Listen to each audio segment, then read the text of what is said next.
Bonjour, nous allons corriger aujourd'hui l'exercice 24, page 61 du livre des troisièmes concernant le canyoning. Donc il s'agissait de trouver une inéquation qui permette de déduire la durée maximale de canyoning qui pouvait être effectuée dans un camp de vacances. Alors les données donc, de cet exercice sont les suivantes. Alors on a un budget à respecter qui ne peut pas dépasser 1570 €. On a un premier poste de frais qui est le moniteur de canyoning qui se fait payer 42 € par heure. Et puis on a des frais supplémentaires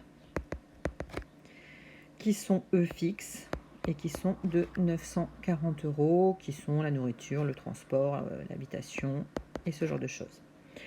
Alors, en petit a, on vous dit que, eh bien, si on prend x, le nombre d'heures passées, je vous rappelle que la problématique, c'est de trouver le nombre d'heures maximales de canyoning qu'on pourra faire. Donc, c'est notre inconnu. Donc, x, eh bien, on vous demande, dans ce cas-là, d'exprimer le montant que vous allez verser au moniteur. Alors, vous ne savez pas combien d'heures vous allez faire effectivement, vous savez que vous allez en faire X. Le moniteur est payé 42 € pour 1 heure. Donc, si vous faites 10 heures, vous ferez 42 fois 10. Si vous faites 25 heures, vous ferez 42 fois 25. Si vous faites 5 heures, vous ferez 42 fois 5 heures. Et si vous faites X heures, vous ferez 42 fois X heures.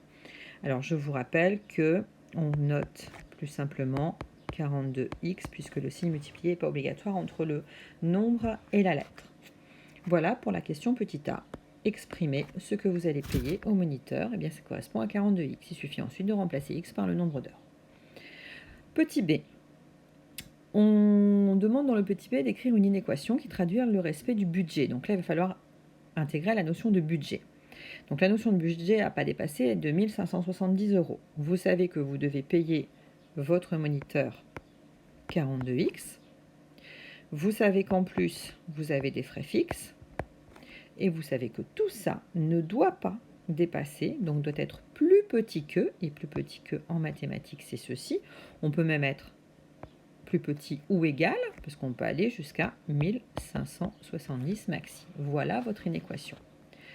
Je vous rappelle ensuite eh bien, qu'il va falloir résoudre cette inéquation dans le petit c. Donc, pour résoudre une inéquation, eh bien, on fait exactement avec la même méthode que pour une équation qu'on a appris il y a quelque temps.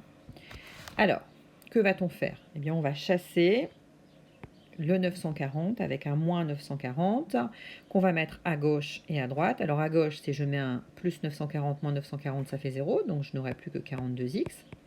Et de l'autre côté, eh bien derrière mon 1570, je vois apparaître mon moins 940 qui m'a permis de chasser le plus 940. Je fais mon petit calcul, 1570 moins 940, ça fait 630. Et ici, j'ai toujours 42x. Je veux maintenant chasser le 42 qui est devant x. C'est un multiplié, donc rappelez-vous, pour chasser un multiplié, eh bien on va faire un divisé de chaque côté. Donc 42 divisé par 42 à gauche, ça fera un x. Et ici, on aura 630 divisé par 42. Si vous calculez, vous trouvez 15. Conclusion, la durée max de canyoning eh bien, sera de 15 heures. Sinon, après, vous dépassez le budget. Voilà.